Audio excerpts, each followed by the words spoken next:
Hello students, welcome back. Yesterday we have seen chapter number 1, Living World and Classification of Microbes. Need of classification, Carl Linnaeus, Haeckel, Chatton and Robert Harding Whittaker's 5 Kingdom. Kingdom 1 Monera, Kingdom 2 Protista, Kingdom 3 Fungi, Kingdom 4 Plantae and Kingdom 5 Animalia. All these we have seen yesterday. Now we are going to discuss it on a large scale. आपण आता काय करूया, विस्तृत वर्णन पाहूया. Try दिस. या ठिकाणी त्यांनी बघा आपल्याला एक छोटासा प्रयोग दिला आहे मोनेरा किंगडमची माहिती मिळवण्यासाठी. Activity: take a small drop of curd or buttermilk on a clean glass slide. Dilute it with a little water. Carefully keep a cover slip. Observe it under high power of compound microscope. What did you see? You see that moving small rod-like microbes are lactobacilli bacteria. All types of bacteria and blue-green algae are included in the kingdom Monera. Okay, मग आपल्याला आता Monera किंगडमची माहिती शिकायची आहे. मग त्यांनी सांगितलं एक प्रयोग करा. दही घ्या, दहीची ग्लास स्लाईड तयार करा आणि ती ग्लास साईड कंपाऊंड मायक्रोस्कोप खाली ऑब्झर्वेशन करा. आपल्याला असे रॉडसारखे स्मॉल असे मायक्रोब्स सूक्ष्मजीव हलताना दिसतात. त्यांना लॅक्टोबॅसिली बॅक्टेरिया असं म्हणतात. आता मोनेरामध्ये काय येतं? मोनेरामध्ये कोणकोणते जीव येतात? तर मोनेरामध्ये येतात सर्व प्रकारचे बॅक्टेरिया आणि ब्ल्यू ग्रीन अल्गी यांचा समावेश मोनेरामध्ये होतो. या ठिकाणी दिलेले बघा आपल्याला अनेकची नावं दिलेली आहे. Clostridium tetani, Vibrio cholerae, Treponema pallidum, Streptococcus pneumoniae, Legionella pneumoniae, Staphylococcus aureus, Clostridium botulinum, Salmonella typhi. बघा आपण पाहतो कॉलरा, टायफॉइड, न्यूमोनिया अशा रोगाचे जे रोग होतात असे बॅक्टेरियांची नावं आपल्या या ठिकाणी दिली. बॅक्टेरियामुळे रोग होतात आणि म्हणून यांची नावं आपल्या या ठिकाणी दिली. आता हे जे सगळे सूक्ष्मजीव आहेत याच्यावरून आपल्याला त्याची काही वैशिष्ट्य भेटतात. मोनेरा किंगडमची वैशिष्ट्ये काय? All the organisms are unicellular. जे सर्व ऑर्गॅनिझम्स आहे मोनेरामधले ते एक पेशी आहेत. They may be autotrophic of heterotrophic. ते एक तर ॲटोट्रॉफिक असतील किंवा हिट्रोट्रॉफिक असू शकतात. These are prokaryote cell without distinct nucleus or cell organelles. आणि या ज्या सेल्समध्ये न्यूक्लियस म्हणजे केंद्रक किंवा अवयव अंगके नसतात. असे हे किंगडम मोनेराची माहिती होती. या ठिकाणी किंगडम मोनेराची सगळं आपल्याला बॅक्टेरिया चित्र दिलेली आहेत. तुम्ही बॅक्टेरिया या ठिकाणी पाहू शकता. मग प्रश्न जर आला की draw various diagram of various types of bacteria, या ठिकाणी तुम्ही काढू शकता. दुसरा भाग आहे किंगडम प्रोटिस्टा. प्रोटिस्टा जो आहे दुसरा किंगडम त्याची माहिती आपल्या या ठिकाणी दिली. बघा ॲक्टिव्हिटी दिली. Prepare a temporary mount of 1 drop of pond water on a glass slide. Glass slide घ्यायची आणि त्याच्यावर पुन्हा एक जे पाण्यातलं शेवाळसारखा भाग असतो तो भाग आणायचा आहे. Observe it under low power and high power of microscope. Microscope खाली बघायचं आहे. You will find some motile microbes with irregular shape. These are amoeba. आणि त्या पाण्यामध्ये तुम्हाला मग अमिबा असे वाकडे तिकडे दिसतात. तुम्हाला असे काही सजीव, असे काही सूक्ष्मजीव दिसतात ते आहेत अमिबा. मग या अमिबाचे हे अमिबा युग्लिना, व्होल्वॉक्स आणि पॅरामेशियम हे सर्व कोट कशामध्ये येतात? किंगडम प्रोटिस्टामध्ये येतात. यांना इरेग्युलर शेप वेगवेगळा असतो. आता यांची कॅरेक्टर्स काय आहेत? यांची कॅरेक्टर बघा. Protista are single cell organism with well defined nucleus enclosed in nuclear membrane. हे सुद्धा युनिसेल्युलर आहेत. पण पहिल्याच्यात न्यूक्लियस नव्हतं, याच्यामध्ये न्यूक्लियस आहे.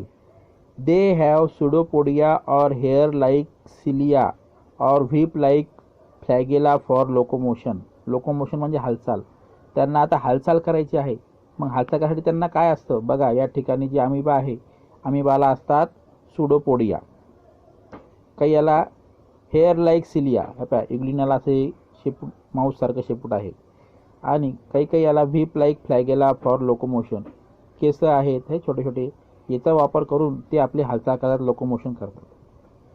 3 नंबर, हे सर्व ॲटोट्रॉपिक आहेत का? नाही, काही ॲटोट्रॉपिक आहे. कोणकोणते? युग्लिना, व्होल्वोक्स कंटेन क्लोरोप्लास्ट. या दोघांमध्ये, युग्लिना आणि व्होल्वोक्समध्ये क्लोरोप्लास्ट हे काय करतात, मग आपलं अन्न बनवतात. पण अमिबा आणि पॅरामेशियम आपलं अन्न बनवू शकत नाही. हे दुसऱ्याच्या जीवावर आपलं जीवन जगतात, त्यांना परपोषी असं म्हणू. अशा प्रकारे किंगडम प्रोटिस्टाची माहिती आपण पाहिलेली आहे. आता पाहूया किंगडम फंगीची माहिती. यासाठी पुन्हा एक प्रयोग सांगितलं. Take a moist piece of bread or bhakri, keep it in a container with lid for 2-3 day. एक छोटी भाकरीचा तुकडा घ्यायचा आणि तो झाकून ठेवून द्या 2-3 दिवसासाठी. काय 2-3 दिवसानंतर त्याच्यावर कापसारखा भाग दिसतो आपल्याला, आपण त्याला म्हणतो बुर्रा आला. That is called fungi. Cotton like thread like tuft is found growing on the surface of the bread. Prepare a temporary mount of few thread from this culture and observe it under microscope. आणि मग हे जे पांढरं दिसतं, काळपट पांढरं, ते घ्यायचं आणि ऑब्झर्वेशन करायचं याच्या मायक्रोस्कोप खाली. तर आपल्याला अशा प्रकारची त्या ठिकाणी डायग्राम दिसती, त्याला आपण फंगी असं म्हणतो. फंगीला बघा हे दिलेलं आहे रॉझॉइड्स, म्हणजे हे जे असतात अन्नावर, भाकरीवर, ब्रेडवर असे मुळासारखे काम करतात. आणि हे आहे हायफा, हे आहे ॲपोफिसिस, हे आहेत कॅल्युमेला. आणि याच्यामधून जे बाहेर पडतात त्याच्यातून पुन्हा आणखीन ती बुरशी तयार होत राहते. अशा प्रकारे हा जो काय म्हणतात फंगी आहे ही आपली वाढत राहते. आता फंगीची कॅरेक्टरिस्टिक काय आहेत? These are non green eukaryotes heterotrophic organism. हे सगळे जे आहेत हे ग्रीन कद म्हणजे स्वतः अन्न तयार करू शकत नाही, हेटेरोट्रॉफिक आहेत. Most of them are saprotrophs. They feed upon decaying organic matter. जे मृतोपजीवी म्हणतो आपण त्यांना, ते मेलेल्या वस्तूवर जीवन जगत असतात. Their cell wall is made up of tough and complex sugar called chitin. त्यांची जी सेल वॉल असते, सेलच्या बाहेर जी वॉल असते ती चिटिनपासून बनलेली असते. तुम्हाला रिकाम जागेमध्ये हा प्रश्न येऊ शकतो. Some fungi are thread like and many nuclei are present in the cytoplasm. आणि असे दोऱ्यासारखे असतात, हे ठिकाणी दिलेले सम फंगी, आणि ती त्याच्यामध्ये अनेक न्यूक्लियस असू शकतात. एक्झाम्पल आता या ठिकाणी दिलं बघा. तर तुम्हाला प्रश्न येऊ शकतो फंगीची उदाहरणे लिहा, मग तुम्हाला लिहावं लागेल. बेकर्स ईस्ट ही फंगीचं उदाहरण आहे. ॲस्परजिलस म्हणजे फंगस ऑन कॉर्न, हा सुद्धा आहे. नंतर पेनिसिलियम, मशरूम, हे सर्व काय आहे? फंगीचे उदाहरण आहे. मशरूमची भाजी लोक खातात. बेकर्स ईस्टचा उपयोग करून पाव, ब्रेड्स बनवल्या जातात. Though many system of classification are introduce after the Whittaker's, his 5 kingdom system is widely accepted. आणि मग त्याच्यानंतर अनेक लोकांनी अनेक किंगडम सांगितले, पण सगळ्यात जास्त कोणाचं? व्हिटेकरचंच जे आहे क्लासिफिकेशन सर्व लोकांनी ॲक्सेप्ट केलं आहे. या ठिकाणी दिले बघा classification of microbes. Among the living organism, microorganisms are largest in number, hence they are classified as follow. Microorganism कसे क्लासिफाय केले? मायक्रो ऑर्गॅनिझम पहिला आहे प्रोकॅरियोट्स, युकॅरियोट्स. प्रोकॅरियोट्समध्ये बॅक्टेरिया आहेत आणि युकॅरियोट्समध्ये प्रोटिस्टा, फंगी आणि अल्गी आहेत. बघा आता with reference in size of microbes, remember 1 metre is equal to 10⁶ micrometre. त्याचं चिन्ह दिलं या ठिकाणी UM सारखं काढतात. And 1 metre is equal to 10⁹ nanometre. 10⁹ nanometre. अशा प्रकारे एवढी इतकी स्मॉल साईज त्या सूक्ष्मजीवांची असती जी आपल्याला डोळ्यांना दिसत नाही. आता पुढचा मुद्दा आहे बॅक्टेरिया. यांची साईज किती असती? 1 मायक्रोमीटर टू 10 मायक्रोमीटर असते. बघा बॅक्टेरिया ज्या असतात त्या सर्व युनिसेल्युलर असतात, इंडिपेंडंट असतात, पॅरासिटिक असतात, म्हणजे दुसऱ्या जीवावर जगणारे. Sometimes many bacteria together from a colony. अनेक बॅक्टेरिया एकत्र येऊन कॉलनी वसाहत स्थापन करतात. Bacterial cell is prokaryotes with cell wall but distinct nucleus और सेल वॉल आर अब्सेंट. आपण पाहिल्याप्रमाणे की हे सगळे मोनेरा किंगडममधले आहेत, त्यांना न्यूक्लियस नसतं. They reproduce by simple binary fission. म्हणजे एकाचे 2 तुकडे होऊन त्यांचं रिप्रोडक्शन होतं, म्हणजे त्यांचे उत्पादन होत राहतं. त्यांचं जे आपल्यासारखं तयार करतात ते सजीव. In favourable condition bacteria grow vigorously and can double their number in 20 minutes. आणि जर त्यांना पोषक वातावरण भेटलं, दमट वातावरण भेटलं, ओलसर वातावरण जर भेटलं, तर त्याची साईज ते डबल होण्यासाठी कालावधी जो लागतो, म्हणजे 1/2, 2/4, 4/8 होण्यासाठी फक्त 20 मिनिटांचा कालावधी लागतो. दुसरा मुद्दा आहे प्रोटिस्टा. प्रोटिस्टा यांची साईज किती असते? 200 micrometer. Protozoans are found in soil. जमिनीत सापडतात. फ्रेश वॉटर पाण्यात सापडते किंवा सी वॉटरमध्ये सापडतात.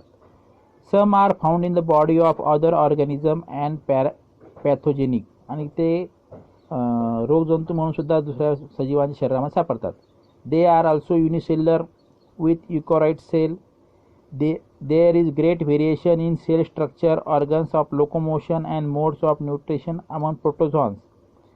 त्यांच्यामध्ये हालचाल करण्यासाठी वेगवेगळे अवयव, वेगवेगळे आपण पाहिलं, सुडोपोडिया असतील, हेअर लाईक हे असतील, ते त्यांचा उपयोग ते करतात. These organism reproduce by simple cell division. Cell division पेशी विभाजनाने यांचं पुनरुत्पादन होत असतं. Example amoeba, paramecium, free living in dirty water. हे डर्टी वॉटरमध्ये सापडतात. Entamoeba histolytica causes amoebiasis. Plasmodium vivax causes malaria. Euglena ही ॲटोट्रॉपिक आहे.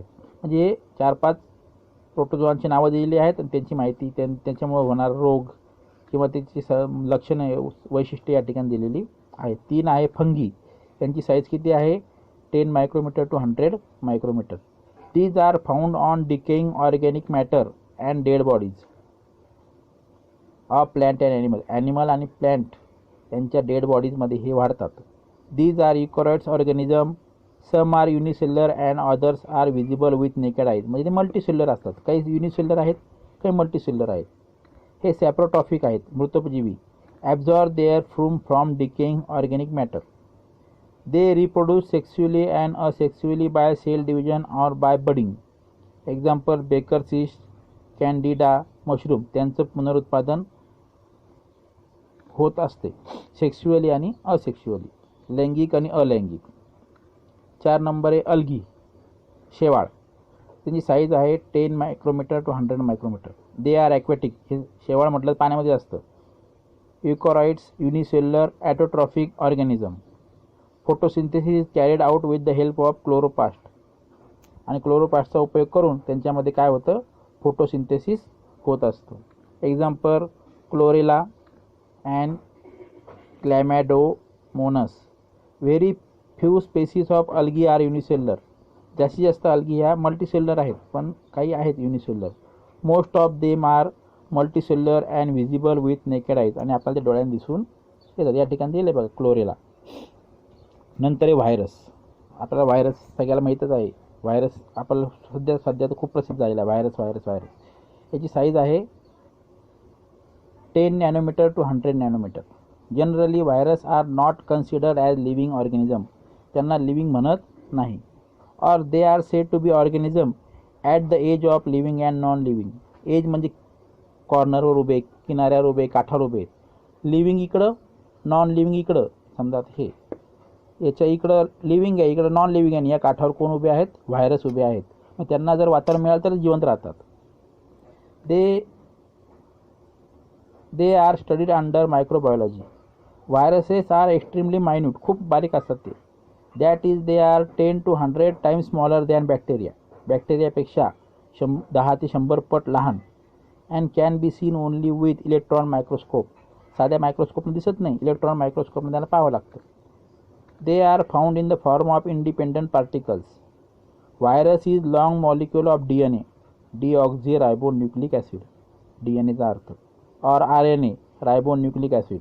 covered by protein coat. Virus survive only in the living plant or animal cell and produce their own protein with the help of host cell and create their number replica. बघा virus काय करतो, virus फक्त वनस्पती किंवा प्राण्यामध्ये जिवंत राहू शकते. कसं जिवंत राहू शकतं, तर ते प्रोटीन तयार करतं होस्ट सेलच्या मदतीने. हे होस्ट सेलला नष्ट करतं आणि स्वतःचं प्रोटीन तयार करतं आणि मग प्रोटीन तयार झालं की स्वतःचे रिप्लिका बनवतं. रिप्लिका म्हणजे झेरॉक्स असते का नाही, तसे ते एकापासून दोन, दोनापासून चार असे तयार होत राहतात. Then they destroy the host cell and becomes free. ते डिस्ट्रॉय कोणता होस्ट सेल आणि मग स्वतः फ्री होतं आणि मग नंतर काय करतं, मग त्याचा ताबा घेतं. This free virus again infect new cell. Viruses cause many disease to plant and animal. आणि मग ते व्हायरस काय करतात, आपल्याला हानिकारक असे रोग पसरवतात. बघा या ठिकाणी दिले पॅरामेशियम, चप्पलच्या आकाराची आकृती आहे. नंतर अँटोमोबिया, प्लास्मोडियम असे असतात. हेरोमाइस, सॅकोहेरोमाइस, क्लोरेला आणि टोमॅटो व्हिल्ट व्हायरस. टोमॅटोला रोग होतो व्हिल्ट व्हायरस नावाचा, ते अशा प्रकारचे असतात. डू यू नो, तुम्हाला माहीत आहे का, ह्युमन व्हायरस, ह्युमनला कोणता पोलिओ व्हायरस आहे ह्युमनमध्ये रोग तयार करतो. Influenza virus, HIV virus, HIV AIDS virus, या व्हायरसमुळे माणसांना रोग होतो. जनावरांना पायकोरोना व्हायरसमुळे रोग होतो. प्लॅन्ट्स, टोमॅटोला व्हिल्ट व्हायरस, टोबॅकोला मोझाईक व्हायरस. आणि बॅक्टेरिया जो आहे बॅक्टेरियोफेज व्हायरस अटॅक बॅक्टेरिया, ही जी बॅक्टेरिया व्हायरस अटॅक बॅक्टेरिया आहे बॅक्टेरियोफेज. अशा प्रकारे ह्या सर्व म्हणजे आपल्याला उपद्रवी देणाऱ्या व्हायरसेसचे नावं आहेत. तुम्हाला प्रश्न एखादा येऊ शकतो की write the some names of viruses that can be hazardous to living. ते तुम्हाला या ठिकाणी त्याची नावं लिहावं लागेल. तर अशा प्रकारे आपला हा पाठ संपलेला आहे. धन्यवाद. याचा जो एक्झरसाईज आहे तो आपण नेक्स्टच्या लेक्चरला पाहूया. थँक्यू.